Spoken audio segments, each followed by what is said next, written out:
Hey, mga kababayan! Game na ba kayo sa POV Adventure? Parang ikaw mismo ang nasa eksena. Kasama si GPT. Ara, explore tayo! Sure! Sa Bourbon Street, maraming hidden gems. Pwedeng puntahan ang Lafitte's Blacksmith Shop Bar, one of the oldest bars in America. Ano ang history ng Lafitte's Jazz Bar, Blacksmith Bar? Jean Lafitte's Blacksmith Shop Bar is a historic landmark in New Orleans. It's one of the oldest surviving structures in the French Quarter, built around the 1770s. It's named after the famous privateer Jean Lafitte, who's rumored to have used it as a base for his smuggling operation.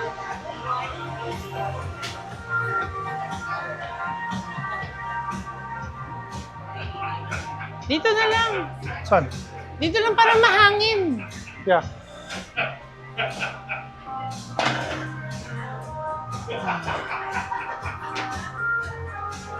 Diyan natin tatapusin mga kababayan ang Lafitte Blacksmith Shop experience natin. Yes! Yan! Nakuha!